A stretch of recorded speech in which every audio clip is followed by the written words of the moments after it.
Welcome to the Pro Trainer section of NASCAR Heat 2. Here you'll have a chance to go one-on-one against your favorite drivers at some of their favorite tracks. We're going to put you out on the track so you can learn from a pro, or better yet, maybe even beat them. Each time you select a track, a driver will come on and tell you what they feel is the best lap around that track. Pay attention, because it might just provide the information you need to excel in this mode. After passing the start-finish line for the first time, you'll be joined on the track by the driver's car as a semi-transparent image. And every time you cross the start-finish line, the game will restart their best lap. Your job? Catch them if you can. So whether you're trying to pick up a few tips to see how the pros drive, or if you want to see how long you can hang with the big boys on the track, the NASCAR Heat 2 Pro Trainer mode is the perfect place to start.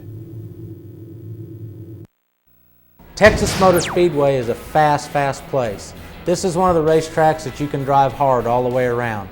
Drive off, come into the start-finish line, you let off early getting into 3, come really hard in the gas. They've done a lot of things to this place to make the cars handle well.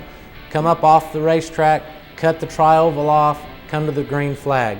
Go into turn 1 pretty hard. You got to lift a little bit. As soon as you lift, get the car to turn and get it set just a little bit. Hard on the gas, up off of 2. Straight down the back stretch, go into 3 reasonably hard, but you got to lift a little bit unless you got your race car just perfect. Let the car turn a little bit for you. Come straight off the corner the best you can. Come back to the start-finish line to the checkered. It's a good place to race. One of the tricks to getting around Dover good is coming to the flag. You go into 3, you let up early, get that race car to the bottom of the racetrack, come off right on the bottom, use up every inch of racetrack you can.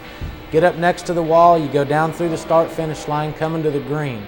Go into turn 1, you can go into turn 1 pretty hard, but you got to give up a little bit coming off of 2.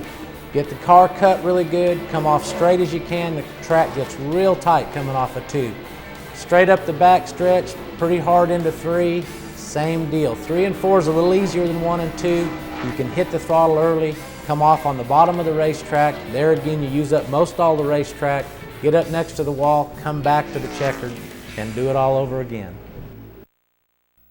Okay, cross the start-finish line hard down into turn 1. You want to keep it right on the bottom, because that's the fastest way around. You push a little bit up off turn 2, right out by the wall, real fast down the back straightaway, and again, hard into turn 3.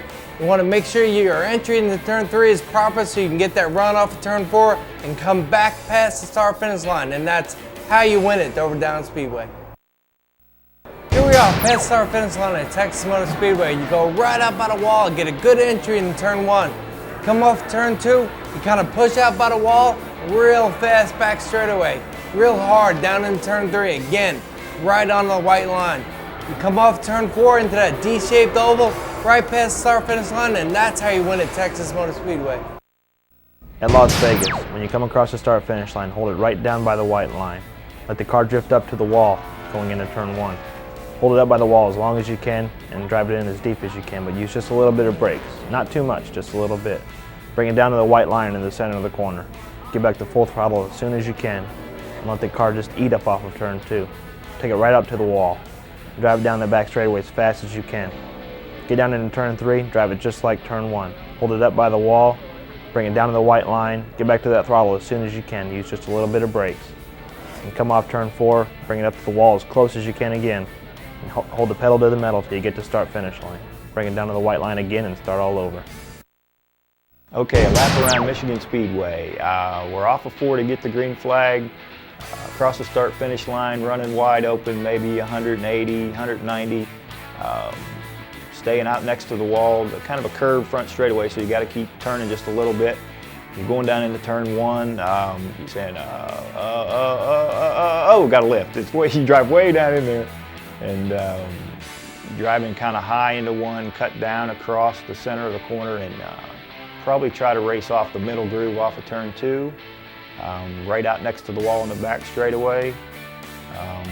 Same thing into 3, drive it down in there a lot deeper than maybe you think you can, and make a real wide arc into turn 3, pull it down to the center of the corner in 3, and back to that throttle wide open, and same thing, kind of off the middle groove in turn 4, right up next to the wall off of 4, and hang on to the start-finish line.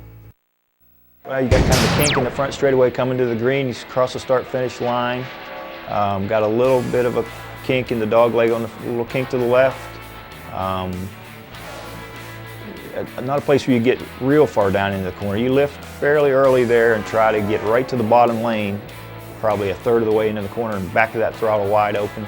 Try to keep it right down on that bottom groove all the way through turn 2. Up right, well, you got a little room between you and the wall once you get off 2 if you're going good. Down the back straightaway, which feels like a little washboard. You're up and down, and big sweeping wide entry into turn 3 and right down to that, pull that car right down to that bottom line. Same thing, little hump in turn 3, and once you kind of get over top of that, bang, put that throttle down wide open and drive it off 4. Same thing, a little kink to the left before you get to the start-finish line, and you're back. At New Hampshire International Raceway, you want to be up against the wall coming down the front straightaway. Hard under the brakes and braking in a straight line is the best way to enter turn 1. Get right down to the white line and get off the brakes as quick as you can. Let it drift up maybe a foot or 2 and get right back down to the white line coming off of turn 2 and drive hard down that back straightaway. Same thing in turn 3. You want to get in there deep, brake hard, get off the brakes as quick as you can. Get to that white line, let it drift up a little bit, and then get an awesome run off of turn 4 to the start-finish line. When you come to take a white flag, you just try to make the track as small as you can. Run right on the bottom, and when you come off turn 2, don't run out against the wall, kind of run in the middle of the track, and 3 and 4 right back on the bottom. And when you come up off turn 4, don't run all the way out to the wall, just kind of stay a car length and a half away from the wall and just try to make your drive to start-finish line as straight as you can. The best lap around Bristol, Tennessee is definitely on the bottom of the racetrack. You need to stay right on the bottom of the track, going into turn 1 and coming off of turn 2. And when you go into turn 3, you want to stay as high as you possibly can, enter turn 3, then make that late cut right to the very bottom of the track, come off of turn 4 on the bottom and back to the start-finish line. If you can do that, you'll win Bristol. In order to win at California Motor Speedway, you got to have a perfect lap, and the perfect lap will take you past the start-finish line into turn 1 very, very high and making a real late turn down into turn 1 about 1 car length off the bottom of the racetrack. You hold that line real close to that white line, just a little bit off of it, all the way through the center of 1 and 2, and then as you come off turn 2, you blend out to the wall. You come down that back straightaway, picking up a lot of speed, approaching almost 200 miles per hour, and then again, a real late entry into turn 3, then right to the very, very bottom of the racetrack through turn 3 and 4, and then you let the car kind of run out off of turn 4, and here comes the start-finish line, and if you can do that right, you're going to win California.